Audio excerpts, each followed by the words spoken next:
All right, hello. Um, Short spiel on digestion. So the digestion is obviously pretty easy. So let's go through it really quickly. Um, screen. Let's see, lecture screen number 21 or screen one. Okay. Okay. So the anatomy stuff I'm going to skip. Okay. All right. Okay. For walls. Okay. So this is all you should know from earlier. Okay. So starting from 21.2, this is what we're actually focused on, right? Like the basic processes of digestion, the three challenges, and the, especially the three challenges. Okay, so the four processes, you really have to understand what all of these four things actually mean. Okay. Okay. We secrete more fluid than we ingest, which is actually pretty cool. So 9 liters of fluid pass through the lumen of digestive tract every day. Okay. 2 liters are consumed. Okay, that's from food. We only consume 2 liters of water every day, which is actually kind of surprising. But we secrete 7 liters a day. And most of that is secreted into the lumen, and then we reabsorb it. Okay, later. Okay, and you'll see why as we go on. Okay, so digestive enzymes are secreted into mouth, stomach, and intestine through exocytosis. They're also bound to apical membranes, especially in the small intestine, and they may be secreted as inactive proenzymes called zymogens. Zymogen is enzyme, the zymo part, generating. So they will be eventually turned into enzymes. Okay, so think of the grenade with the firing pin still in there. As long as the firing pin is still in there, the grenade can't explode. And, so it doesn't work. As soon as you pull the trigger, okay, that is the cleaving of the proenzyme into the enzyme. Then you have the enzyme that actually functionally works, and that is really important. Okay, so okay.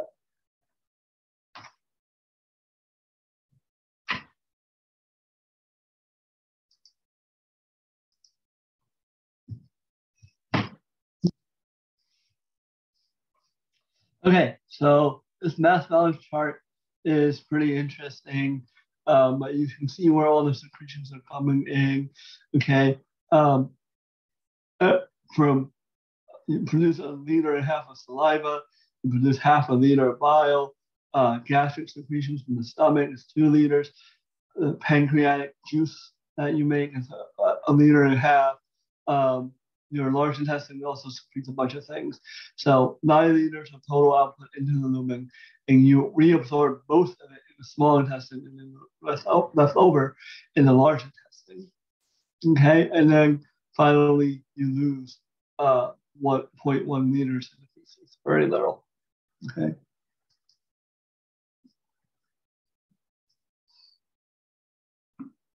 Okay.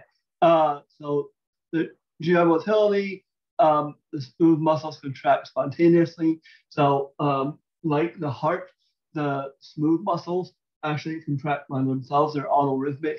We can speed up contraction and we can slow down contraction, but we can't actually start and stop it.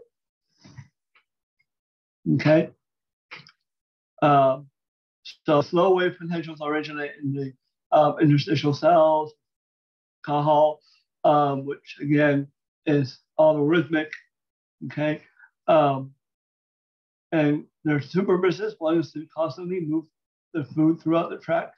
So that is peristalsis, and then mechanically mixing the food to break it down into uniformly small particles. Okay. And that is segmentation. Okay.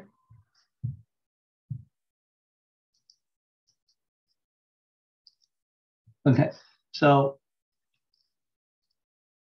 okay, monocyclase C receptor regulates fluid secretion. Okay, binds to peptides. These are two peptides. Okay, bacteria should overactivate these receptors. Okay, if there's too much bacteria in what you eat, you overactivate these receptors, which causes more fluid to come in, which causes diarrhea. So you can imagine this being a really beneficial thing, right? If you eat too much bacteria, and this is live bacteria, not cooked bacteria. Okay, so if you eat too much of this, you overactivate the receptor, and that means there's too much bacteria inside you, which is potentially dangerous. So you cause diarrhea. So diarrhea, the purpose of diarrhea is to get the stuff inside you out as quickly as possible. So that's what it does. Okay. Okay. So slow waves are spontaneous depolarizations, like I said, and they cause muscle contractions all throughout the intestinal tract.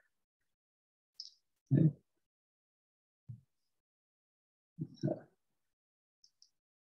And then this is peristalsis, and this is cementation. Okay, so forcing food one way, peristalsis, mixing the food, cementation. Okay.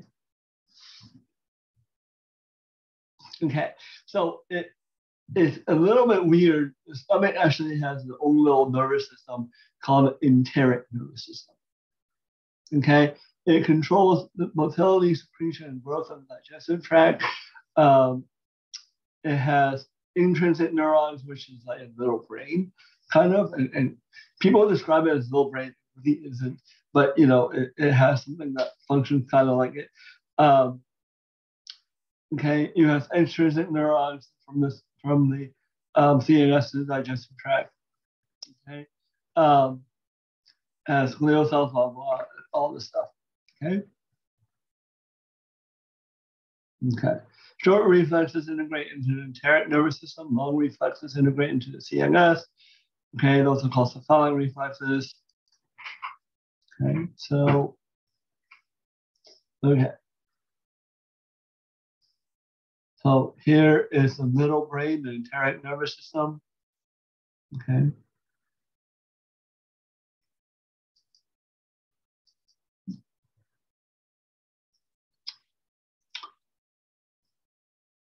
All right. The GI hormones. Okay. You are responsible for three things. So the names of the hormones, the stimulus for the release, and the primary effects. Okay. You don't need to know the other information. You don't need to know the primary targets and stuff like that, although it'll probably help. Okay.